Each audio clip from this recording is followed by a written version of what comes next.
안녕하세요. 탑케어 동물의료원에서 준비한 국제 강아지의 날 특별 팟캐스트에 오신 여러분 환영합니다. 저는 일반인의 입장에서 궁금한 것들 대신 질문을 좀 해보면서 함께 다양한 이야기 나눠볼 아나운서 이혜린입니다.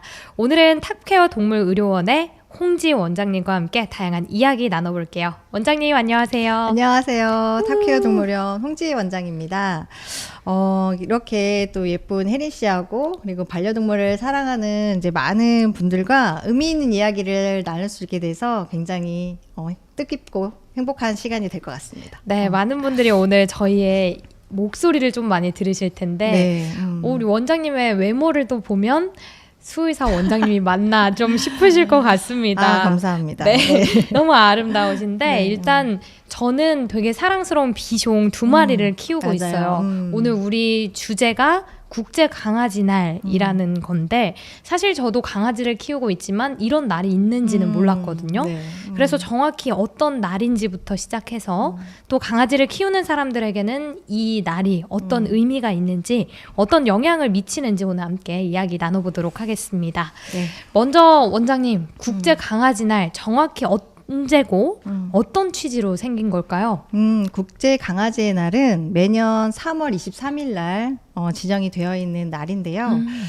단순히 강아지를 귀여워하는 그런 날이 아니라 뭐 입양 문화라든가 여러 가지 강아지들 보호라든가 그런 것들을 이제 장려하기 위해서 만들어진 날이에요. 그래서 처음에 미국에서 이제 지정되어서 점점 세계적으로 알려지면서 우리나라에서도 이제 3월 23일 날 강아지 날로 사람들이 많이 기리고 있고요. 반려동물 보호의 중요성을 알리는 이제 계기의 날이 되겠죠. 그리고 이후 국제 개의 날이나 국제 고양이 날도 생겼어요. 최근에는 입양하는 방법도 되게 다양해졌고 반대로 좀 강아지들을 많이 보호하지 못하는 상황도 많잖아요. 그래서 이제 국제 강아지의 날 3월 23일 곧 다가올 텐데 반려견 보호 그리고 복지를 위해서 우리가 어떤 것들을 할 수 있을까요? 뭐 간단하게 생각을 해보면 뭐 유기견 보호소에 봉사를 간다든지 아니면 정말 이제 유기견을 입양을 해준다든지 그리고 뭐 후원 행사에 참여를 한다든지 그리고 뭐 정기적으로 후원을 한다든지 뭐 이런 여러 가지 활동들을 또 할 수 있고요. 네. 그리고 이제 반려동물하고 생활하고 계시는 분들은 아직 반려동물 등록을 안 하셨다면 반려동물 등록 꼭 해주시면 좋을 것 같고요. 그리고 올바른 입양 문화가 확산이 되도록 조금 이런 아이들이 있을 때 널리 알리는 SNS 뭐 활동이라든가 이런 것도 많이 해주면 좋을 것 같아요. 네, 요즘 좀 강아지 운동장이나 이런 데를 가도 등록되는 번호가 맞아요. 꼭 있어야지 들어갈 수 있는 데가 많더라고요. 저희 강아지들도 또 번호 막 외워서 많이 다니기도 하는데 또 이야기를 들어보면 일반 이렇게 강아지를 반려견을 키우지 않는 분들도 참여가 가능할까 궁금하실 것 같거든요. 그렇죠. 강아지를 안 키우시는 분들도 유기견 보호소에 봉사활동 충분히 가능하시고요. 그리고 정기적으로 후원금 지원하시는 것도 가능하시고 그래서 뭐 여러 가지 방법으로 참여 가능하시고요. 그리고 뭐 아까 말씀드렸던 대로 SNS에 뭐 어떤 아이가 뭐 입양이 필요해요 할 때 이제 널리 홍보를 해주신다거나 적극적으로 참여를 해주시면 정말 좋을 것 같아요. 네, 반려동물을 키우는 분들 아니어도 많은 분들이 또 참여를 할 수 있다라고까지 정리를 해주셨는데 그렇게 보면 요즘 반려동물 시장 정말 커지고 있어요. 진짜 이제는 핫하죠, 요즘이. 아이들을 키우지 않는 분들도 강아지, 반려묘들을 많이 키우고 있는데 이런 국제 강아지의 날 과연 반려동물 산업에도 영향이 있을까요? 아무래도 지금 이제 반려동물 사업이 엄청나게 발전을 하고 있잖아요. 저희가 지금 병원을 오픈한 지 거의 20년이 넘었는데 그때랑 지금이랑 비교해 보면 정말 지금 최근 한 10년 사이에 어마무지하게 발전을 했어요. 그리고 이제 보호자분들 인식도 굉장히 많이 달라졌고요. 그래서 이제는 뭐 단순하게 반려동물을 키울 때 뭐 사료, 간식 뭐 이런 거에 이제 관심보다는 이제 직접적인 뭐 강아지들의 라이프 스타일이라든가 건강이라든가 이런 거에 사람들이 더 이제 관심이 많아졌고요. 그리고 이제 옛날에는 반려동물하고 이렇게 같이 갈 수 있는 공간이 없었잖아요. 네, 맞아요. 근데 요즘에는 대형 쇼핑몰에도 반려동물하고 같이 갈 수 있고, 이제는 백화점도 강아지들하고 같이 들어갈 수 네. 있는 시대가 되었던 만큼 보호자분들이 이제 관심도 많아졌고, 그리고 그래서 이제 큰 이렇게 대기업들이라든가 여러 업체들이 사업적으로도 이제 마케팅을 많이 활용하고 있는 것 같아요. 네. 그래서 이런 국제의 날을 더불어서 오히려 이제 홍보라든가 뭐 마케팅 이런 활동을 좀 많이 하고 있는 것 같습니다. 네, 되게 많은 것들을 이야기해 주셨는데 저는 좀 이런 거 신선하다라고 했던 게 비행기를 펫들이랑 같이 탈 수 있게 딱 지정을 해놓은 그런 비행기도 있더라고요. 맞아요. 그래서 네. 얼마 전에 제주항공이었나요? 맞아요. 네. 그죠? 제주항공이죠. 제주항공에서 반려동물하고 같이 이렇게 동반해서 탈 수 있게끔 네, 한번 홍보를 했었어요. 네. 그래서 엄청나게 인기가 많아가지고 거의 자리가 없을 정도로 매진이 됐다고 하더라고요. 그것도 뭔가 일종의 이벤트 같은 거였죠. 네, 일단 일시적으로 그렇게 했던 것 같아요. 아무래도 점점 좀 수요가 많아지면 저희 강아지들도 기회가 있지 않을까 좀 기대를 해볼 수 있네요. 네. 네, 이렇게 좀 대기업들도 반려동물과 함께하는 그런 라이프 스타일을 만들어가고 있는데 그 안에서도 특히 좀 주목받는 뭐 보험이나 이런 산업들도 있을까요? 많죠. 지금 이제 가장 큰 시장이 보험 시장, 가장 큰 시장 중에 하나가 보험 시장이라고도 볼 수 있는데요. 예전부터 한 20몇 년 전부터 강아지 보험이 있긴 있었어요. 근데 이제 다 실패를 했었죠.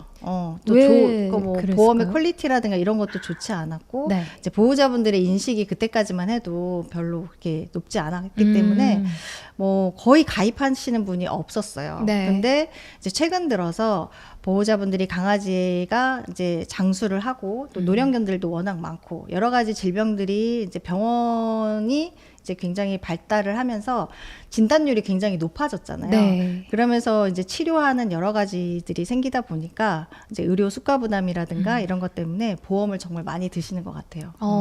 아무래도 좀 사람처럼 살 수 있는 기간도 더 길어졌고 맞아요. 하면서 보험이 참 중요한데 저도 강아지 중에 막내가 되게 아팠었거든요. 그래서 보험이 있구나라는 거를 그때 좀 알기 시작했는데 실제로 보호자분들이 보험 많이 활용을 하시나요? 네, 엄청나게 활용하고 있어요. 그래서 보험에 가입하신 분들은 네. 또 병원에서 진료를 받고 나서 이제 이게 약간 실비보험 같은 거거든요. 지금 동물보험이. 그래서 이제 진료를 실제적으로 하고 그 진료비의 일부분을 보험회사에서 받는 식으로 이런 식으로 활용을 많이 하고 계시더라고요. 네, 저희가 또 이 촬영을 준비하면서 잠깐 분위기를 풀어보는 아이스 브레이킹을 할 때 다른 나라들에 비해서 우리나라가 되게 반려견들 보험도 저렴하다 이런 이야기를 해주셨는데 네, 전반적으로 다른 나라들이랑 비교했을 때 우리나라는 어떤 편인가요? 우리나라가 안타깝게도 이제 OECD 국가 중에서 수의 동물병원 진료 수가가 가장 최하위인 나라예요. 태국보다도 진료비가 굉장히 싸거든요. 네. 근데 이제 우리나라 그러니까 보호자분들이 이제 동물병원이 비싸다 자꾸 하시는 이유가 네. 우리나라는 국가 의료보험이 굉장히 잘 돼 있잖아요. 그래서 실제로 병원에 갔을 때 뭐 한 몇천 원만 내면 진료를 볼 수 있는데 동물병원은 이제 국가에서 그런 의료보험 제도라든가 혜택이 전혀 없어서 실제적으로 의료 행위를 했을 때 보호자분들이 그 돈을 다 지불을 하셔야 되거든요. 네. 그러다 보니까 체감상 우리나라가 OECD 국가에서 가장 진료비가 싼 나라임에도 불구하고 너무 비싸다 자꾸 그렇게 인식을 하시는 것 같아요. 그래서 예를 들어서 그러니까 엑스레이 같은 경우도 미국 같은 경우에는 엑스레이 한두 장 찍는데 보통 50만 원에서 60만 원 정도 나오거든요. 네. 근데 우리나라는 보통 뭐 2만 원에서 뭐 한 3만 원, 4만 원 요 정도면 다 찍을 수 있고 초음파 같은 것도 우리는 보통 뭐 한 5만 원에서 뭐 15만 원 사이에 모든 초음파를 거의 다 볼 수 있다고 하면 네.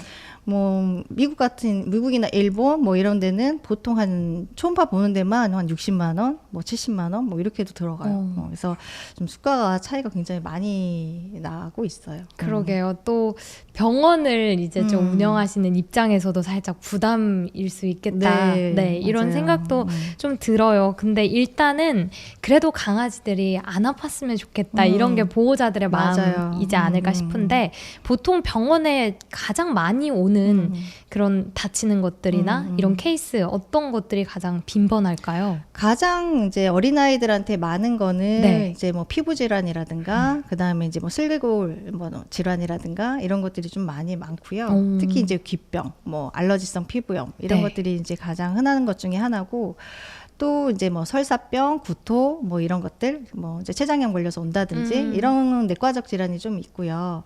이제 조금 노령견들로 가면 최근에는 지금 암 환자들이 굉장히 많아요. 네. 그래서 이제 종양 환자라든지 암 치료하는 아이들이 좀 많이 늘고 있어요. 또 아이들도 많이 아프다 보니까 보호자 입장에서는 끝까지 책임져야 하는 그 책임감이 제일 중요할 것 같은데 우리 원장님께서 생각하는 보호자가 주의해야 할 점 어떤 게 있을까요? 보호자분이 주의하셔야 되고 가장 또 좀 무겁게 생각하셔야 네. 되는 게 아까 이제 혜린 씨가 말씀하신 대로 제가 봐도 책임감인 것 같아요. 이 동물을 일단 입양을 하던 분양을 받던 어쨌든 가족으로 일단 받아들이는 거잖아요. 근데 이제 강아지들이 뭐 1, 2년 사는 것도 아니고 네. 보통 짧게는 요즘엔 15년에서 20년까지 살거든요. 그 기간 동안 아이한테 여러 가지 일이 생길 거예요. 네. 물론 뭐 좋은 일만 있지는 않을 거 아니에요. 뭐 아플 수도 있고 그리고 어떤 사고가 생길 수도 있고 그런 여러 가지 상황에 닥쳤을 때 내가 이 아이를 끝까지 책임질 수 있느냐를 좀 신중하게 생각하면 좋을 것 같고 그래서 그 책임감이 굉장히 필요하지 않을까 생각이 들어요. 네, 그래서 실제로 아이들을 키워야겠다 고민하시는 분들도 끝까지 책임을 질 수 있을까 이 부분이 굉장히 좀 맞아요. 고민하게 되는 그런 부분이라고 하는 것 같아요.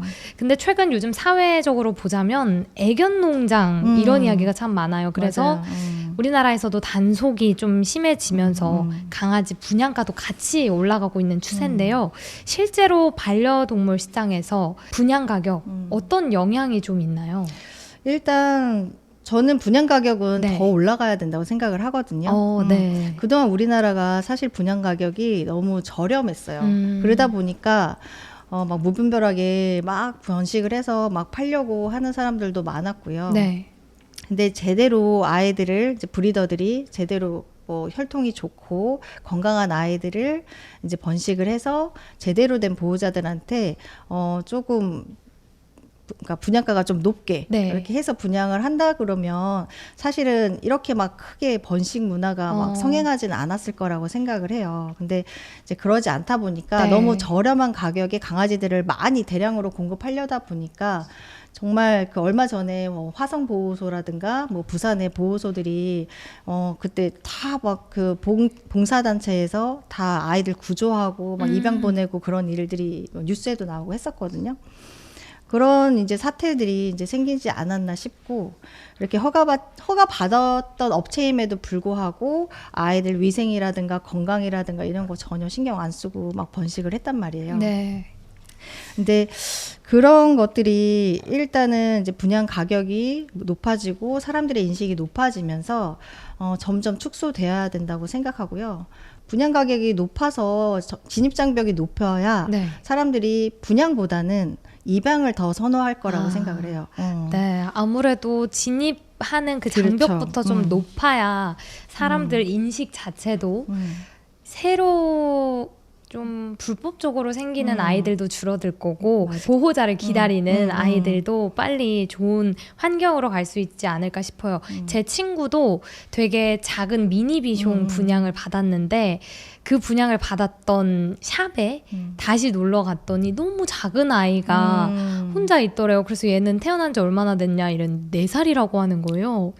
진짜 제 손바닥만 해요. 근데 얘가 완전 보호받지 못하고 밥도 못 먹고 있는 상황에서 구조가 돼가지고 기다리고 있다 이래서 이제 그 친구를 분양받았는데 아무래도 좀 아픈 데가 많더라고요. 그렇죠. 네. 그래서 그런 상황에서 입양이 더 중요하다라고 맞아요. 입양은 정말 적극적으로 네. 다들 해주셔야 될 것 같아요. 네, 이렇게 자세한 이야기를 또 해주시니까 이 경각심도 좀 갖게 되는 것 같은데 그렇다면 분양 시장 축소될 가능성 당연히 있겠죠? 그럼요. 이제 막 국가에서 국가 차원에서 단속도 많이 하고 네. 그리고 이제 동물 보호 단체에서도 굉장히 이제 단속을 많이 하고 있거든요. 그리고 구조도 많이 하고 있고 그러면서 이제 불법 번식장들도 거의 없어져 가고 있고 일단 허가받은 업체라고 하더라도 동물을 제대로 관리하지 않으면서 그런 업을 하고 있는 사람들을 단속해서 일단은 이제 처벌을 하고 있는 네. 상황이라 아마 분명히 공급이 많이 줄어들 거고 공급이 줄어들면 당연히 가격은 올라가지 않을까 싶고요. 네. 사실은 이렇게 반려동물을 사고 파는 문화는 없어져야 되는 게 맞겠죠. 그죠? 근데 이제 그럴 수는 없는 현실이니까 네. 가격이 이제 진입장벽이 높아진다면 사람들이 입양을 더 많이 선호하지 않을까 생각이 들어요. 네, 아무래도 요즘 SNS도 좀 보면 이게 순기능이라고 할 수 있는데 잃어버린 동물도 빨리 찾고 맞아요. 네, 그리고 이 친구 내일이면 안락사 당한다. 이 친구 조금이라도 보호해 줄 수 있는 분 없냐 이런 맞아요. 식으로 올라오는 것도 참 많더라고요. 그럼 이렇게 보호소 입양 같은 대안 같은 것도 더 활성화가 될까요? 네, 점점 활성화되고 있는 게 체감이 되거든요. 네. 예전에는 그냥 이제 뭐 국가에서 운영하는 보호소에서 아이들을 뭐 입양을 하거나 이렇게 많이 하셨었는데 요즘에는 이제 보호 단체에서도 입양을 많이 보내고 있어요. 네. 근데 제가 일단 같이 하고 있는 라이프 동물 구조 단체에서는 강아지들 이제 화성보호소 애들 구조했을 때 뭐 건강검진은 물론 그다음에 뭐 중성화 수술 그다음에 슬개골탈구가 있는 애들은 슬개골탈구 수술까지 다 해서 입양을 보냈어요. 네. 그래서 그렇게 아이들의 건강이라든가 이런 거를 많이 신경 쓰고 그리고 혹시나 아기가 아파서 파양될까봐 네. 사전에 그런 아이들이 아픈 부분을 어느 정도 다 치료를 하고 입양을 하는 곳들이 많이 있거든요. 그래서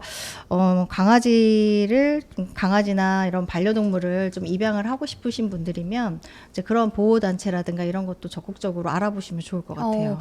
조금 궁금한 게 이렇게 보호소에서 입양을 할 때도 입양 절차 과정에서 비용 같은 게 좀 발생하나요?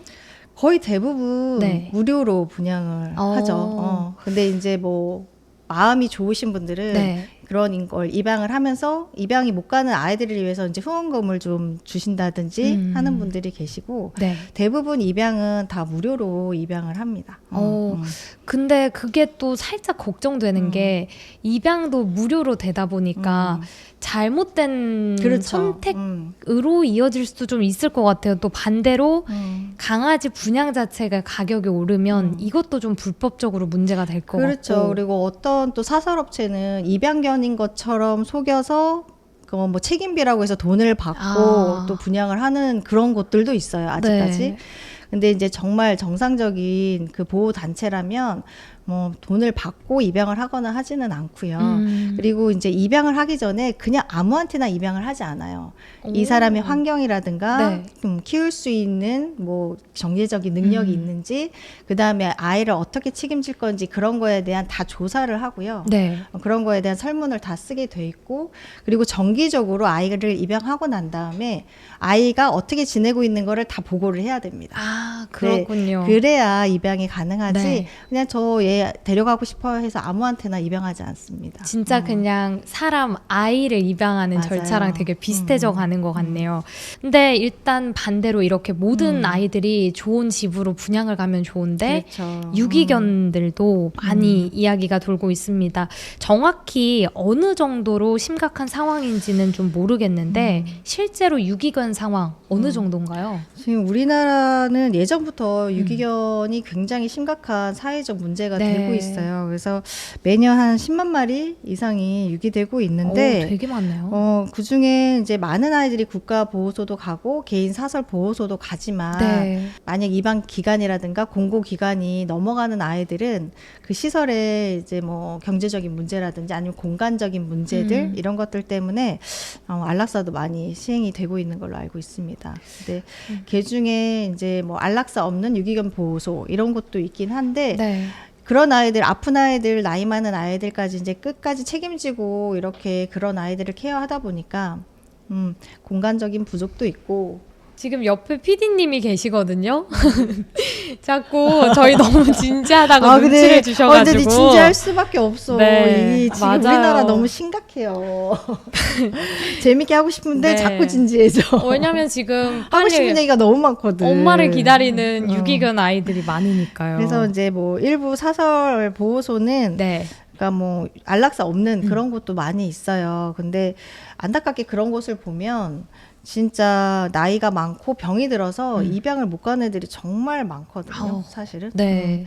그래서 근데 현실적으로 보면 유기견 입양하려는 곳도 예쁘고 어리고 이런 애들은 정말 입양이 빨리 돼요. 네. 근데 오히려 조금 더 도움의 손길이 필요한 애들이 입양을 네. 못 가고 있어서 제가 너무 안타까워서 좀 진지하게 얘기를 했습니다. 아니에요. 저도 너무 공감하는데 네. 저희 집에 강아지 1호, 2호가 있다면 첫 번째 아이는 되게 아기자기예요. 근데 두 번째 비숑은 완전 빅숑이거든요. 맞아요. 그래서 저도 엄마가 너 시집 갈 때 누구 데려갈래? 이렇게 물어보면 전 무조건 첫째지 이렇게 하거든요. 근데 엄마도 나는 둘째가 좋은데 너무 통통해가지고 내가 어떻게 데려가야 될지 모르겠다. 막 이거 고민하시더라고요. 네, 그래서 나라에서도 많은 지원을 하고 있지만 사각지대가 있는 건 분명하다. 많죠. 네, 이런 걸 좀 알 수 있을 것 같아요. 그러면 유기견이 많은 가장 큰 이유는 뭘까요? 일단 사람들이 무분별하게 그냥 기분상 네. 보고 이쁘다 그냥 분양하는 거 책임감 없이. 그러니까 아이가 보통 뭐 제가 아까 말씀드렸던 대로 뭐 15년에서 20년을 살고 중간중간 여러 가지 일들이 생길 수 있는데 뭐 경제적 이유 아니면은 뭐 조금 귀찮다. 네. 그리고 뭐 이사를 가야 돼서 못 키우게 됐다든지. 그리고 또 신혼부부 같은 경우에는 이제 아기를 낳아야 돼서 못 키운다든지. 예전에는 정말 많았어요. 네. 예전에는 신혼부부들이 유기견을 이제 강아지를 끝까지 못 키우는 이유가 뭐 부모님이 반대해서 뭐 아이를 낳았는데 부모님 못 기르게 해요. 뭐 이래서 병원에 놓고 가시는 분들 되게 많았거든요. 그래서 그런 이제 끝까지 책임을 못 지는 부분들 때문에 유기견들이 많이 생기지 않나 싶어요. 저도 궁금한 게 아이를 키울 때 강아지는 뭐 알러지 막 이런 거 걱정된다 이런 얘기 많잖아요. 그거는요 예전부터 얘기가 많이 나왔는데 오히려 아이가 태어나기 전에 강아지나 고양이를 기르면 네. 알러지라든가 아토피 질환이 현격하게 줄어든대요. 오히려 조금 더 네. 미리 맞아요. 네, 면역력을 기를 수 있나? 정서적으로도 아이들한테 굉장히 좋거든요. 네. 그래서 뭐 아이를 임신할 계획이 있다든지 뭐 신혼부부들이 강아지 기르는 거에서 크게 걱정 안 하셔도 좋을 것 같아요. 네, 제가 잘 보고 있는 리쥬라이크라는 또 유튜버 분이 있는데 아이랑 그 꽃똥이라고 하나요? 네, 그 강아지를 같이 키우는데 케미가 너무 좋아가지고 맞아요. 많은 분들이 또 보시더라고요.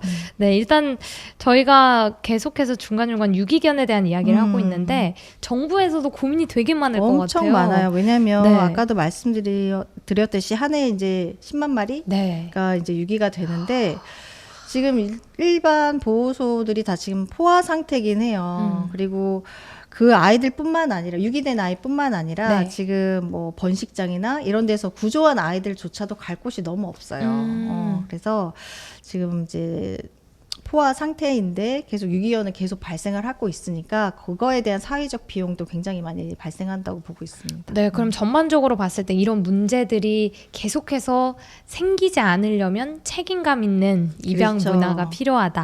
맞아요. 네, 이렇게 결론이 계속 나는 것 네네. 같아요.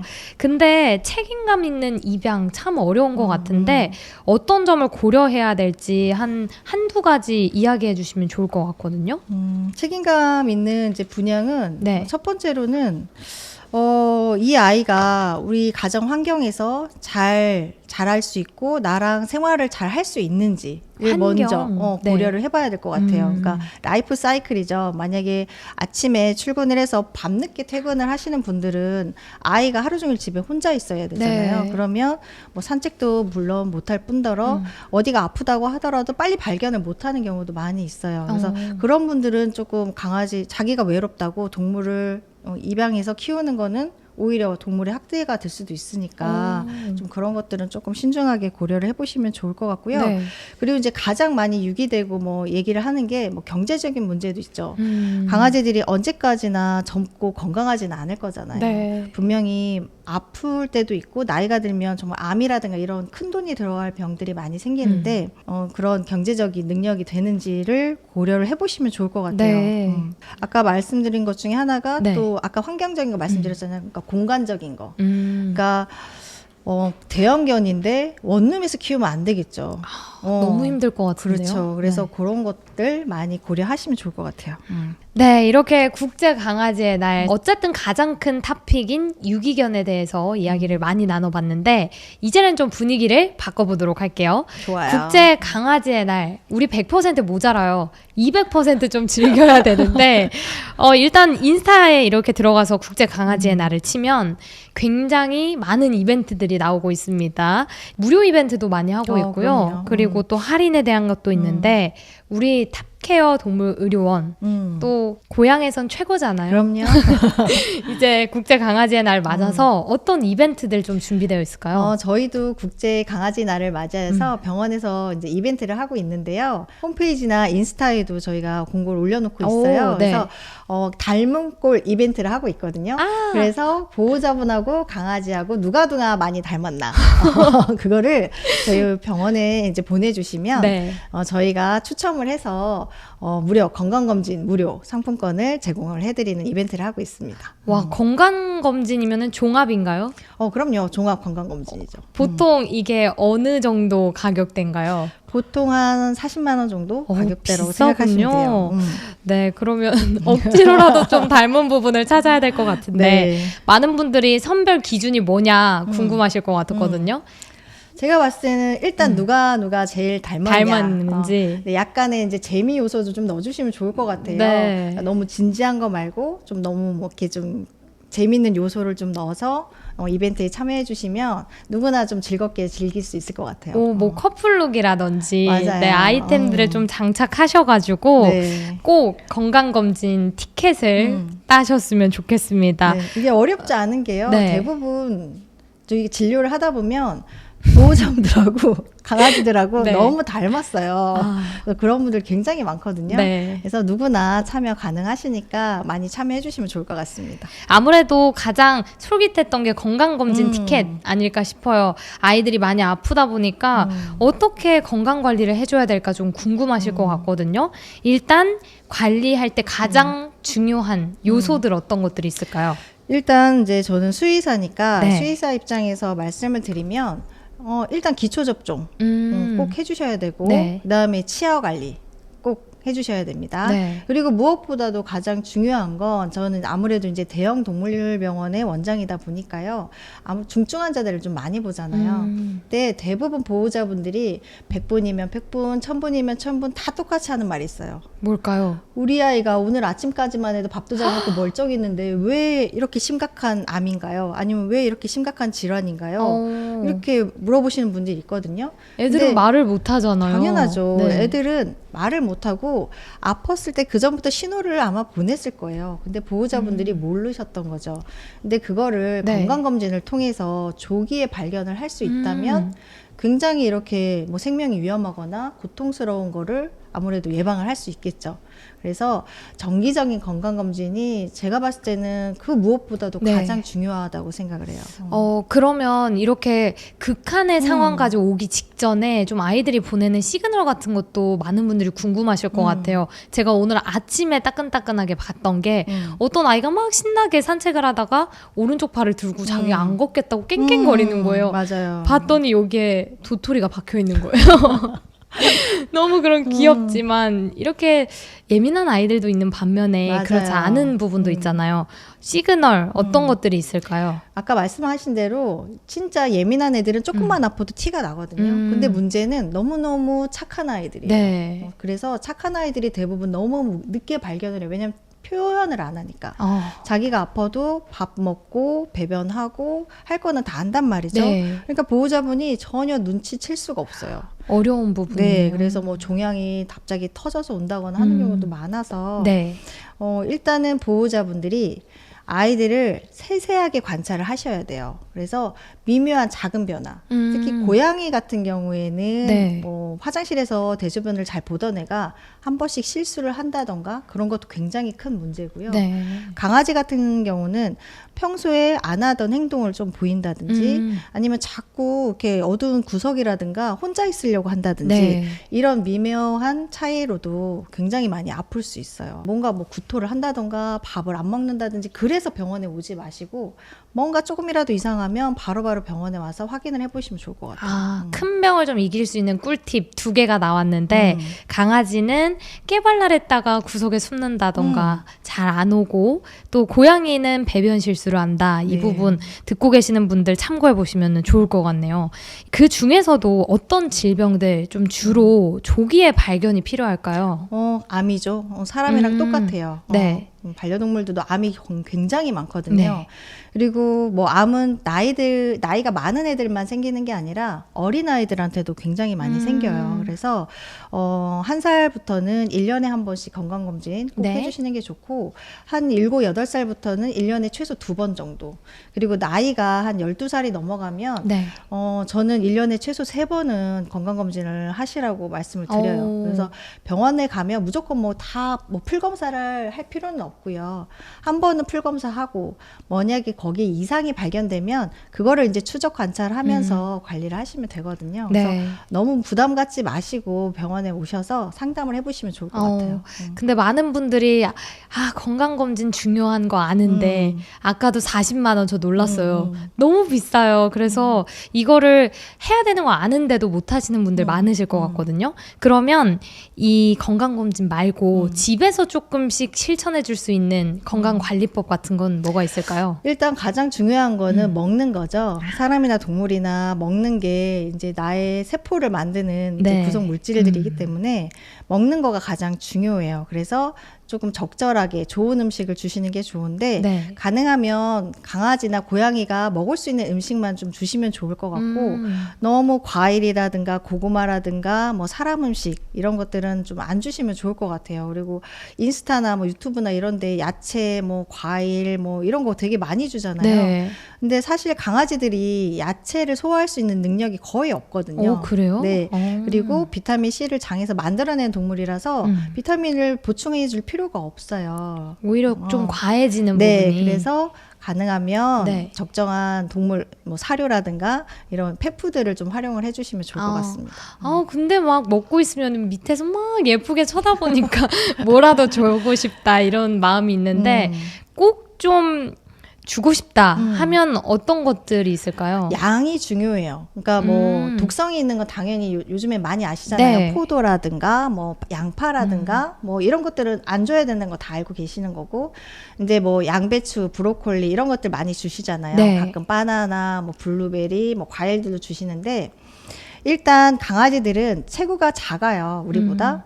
근데 주면 주는 대로 다 받아 먹죠. 네. 그래서 귀엽다고 받아 먹는다고 다 주면 양이 너무 많아지니까 적정하게 양을 정해주시면 그래도 괜찮을 것 같아요. 네, 과하면 탈난다. 네, 이것도 맞아요. 우리 애기들한테까지 적용되는 부분인 것 같습니다.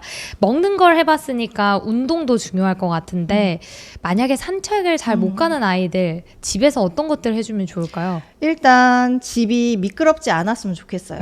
우리나라가 이제 마룻바닥 뭐라 그러지? 뭐 바닥이 굉장히 미끄럽잖아요. 네, 뭐 대리석도 요즘에 있고. 대리석 맞아요. 깔려 있는 곳도 많고 그러다 보니까 관절 질환 환자들이 굉장히 많거든요. 그래서 반려동물을 키우시는 분들은 꼭 이렇게 강아지들 미끄럼 방지 매트를 조금 깔아놓으시면 좋을 것 같고요. 네. 그리고 집에서 이제 뭐 공놀이를 해주신다든지 뭐 여러 가지 보호자분 이렇게 뭐 숨바꼭질 놀이를 한다든지 뭐 이렇게 활동을 좀 늘려주시면 좋을 것 네. 같고 요즘에 또 노즈워크 많이 알고 계시죠? 네. 그래서 여기저기 간식 같은 거를 숨겨서 아이들이 노즈워크 활동할 수 있게끔 네. 해주시면 좋을 것 같아요. 조그만 것들 주다 보니까 사료를 주게 되는데 너무 아쉽잖아요. 맛있는 거 주고 싶거든요. 이때 꿀팁 있을까요?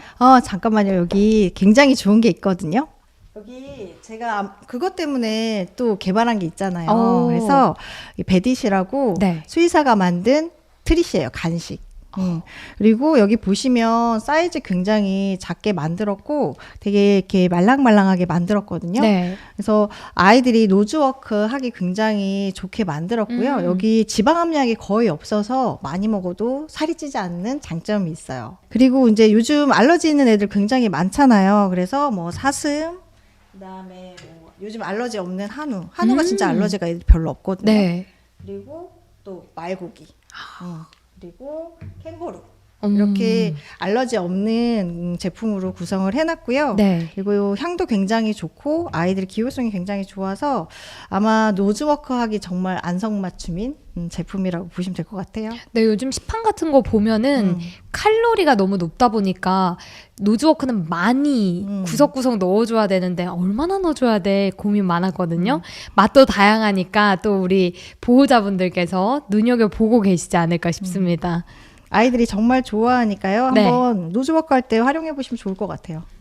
저도 노즈워크를 좀 활용을 많이 하는데 얘가 조금이라도 더 머리를 썼으면 좋겠는 거예요. 그래서 막 못 찾게 아주 구겨놓고 막 이러거든요. 그래도 상관없는 거죠. 그럼요. 근데 이제 가끔 네. 이식증이 있는 아이들이 있어요. 아무거나 먹는 아이들은 이제 그런 거 찾아 먹겠다고 뭐 종이컵을 먹는다든지 양말을 꿀떡 삼킨다든지 이런 위험한 경우도 굉장히 네. 많아서 아이들의 습성을 잘 보시고 좀 노즈워크를 하시면 좋을 것 같아요. 다음으로는 치아 굉장히 중요할 것 제일 같아요. 중요하거든요. 네. 강아지들이 일단 건강검진보다 또 더 중요한 거가 치아 관리예요. 아, 저도 귀찮아서 미안한데 매일매일 못 해주더라고요. 사람들은 단순히 네. 이빨이, 그러니까 치아가 더럽다는 것만 생각을 하시는데 이 구강 세균이 굉장히 안 좋은 애들이라서 이빨에만 문제를 일으키는 게 아니라 네. 뭐 심장에 염증을 일으킨다든지 각종 장기에 염증을 굉장히 많이 일으키거든요. 네. 그래서 굉장히 빨리 노화를 시키고 몸이 굉장히 염증이 많이 되는 몸으로 만들어요. 그래서 치아는 항상 깨끗하게 관리를 해주시는 게 좋고 네. 치석이 생겨서 이빨이 많이 안 좋은 상태에서 스케일링을 하려고 하지 말고 그냥 정기적으로 사람 스케일링 하듯이 네. 6개월이나 1년에 한 번씩 건강검진 해주시면서 스케일링 같이 해주시면 굉장히 건강 유지하는 데 도움이 됩니다. 일단 스케일링도 병행해야 된다 이렇게 이야기를 주셨어요. 근데 일단 집에서 매일매일 시켜줘야 되는데 사실 조금 귀찮을 때가 많거든요. 맞아요. 진짜 아이들 양치하는 거 쉬운 네. 일 아니거든요. 그리고 보호자분들이 저희 양치 절대 못해요 하시는 분도 되게 많고. 애기들도 싫어해요. 입을 진짜요. 꽉 다물고 있거든요. 그리고 저도 사실 이제 바쁘다 보니까 네. 저희 강아지 양치를 잘 못해요. 그래서 이제 이걸 어떻게 하나 고민을 하다가 잠깐만요. 뭐죠? 이거 쓱사추라고 네. 제가 아이들 치아 건강을 위해서 개발했습니다. 일단 네, 그래서 저희 슈퍼벳에서 나온 제품인데요. 이게 이제 추루처럼 생기긴 했는데 아이들 치석이라든가 이런 거 예방 효과도 있고요. 네. 구강 건강을 되게 좋게 해주는 제품이거든요. 그래서 뭐 이런 쓱삭추라든가 이런 거를 활용을 하시거나 객검 같은 거를 뭐 네. 정기적으로 주신다거나 이렇게 해서 치아 관리를 좀 병행하시면 네. 좀 이를 못 닦아주는 그런 좀 마음이 찔리는 그런 네. 부분에 있어서 조금 해방이 되지 않을까 생각이 들어요. 지금 갑자기 쓱싹추라는 제품을 딱 소개를 해주셨는데 사실 저는 제품에 대해서 이야기하시길래 딱딱하겠지 생각했거든요. 맞아요. 근데 지금 만져보면 그냥 꿀떡꿀떡 추루 같아요. 넘어가는 네, 맞아요. 그런 제형이에요. 이거 먹으면 어떤 효과가 있죠? 일단 이제 구강 세균이 많이 네. 번식되지 않게끔 만들어줘서 치석이 덜 생기는 효과가 있어요. 약간 사람의 가글 그런 맞아요. 느낌인가요? 네, 근데 가글은 애들이 맛이 없잖아요. 네. 그래서 그거를 이제 고구마나 단호박 이런 것들 닭가슴살. 향을 넣어서 네. 맛있게 만들었죠. 이거 먹으면 더 칫솔 싫어할 것 같아요. 이런 방법도 있어요. 이거가 맛이 좋으니까 네. 칫솔에다가 묻혀가지고 오. 치약 대신으로 활용해 주셔도 좋을 것 같아요.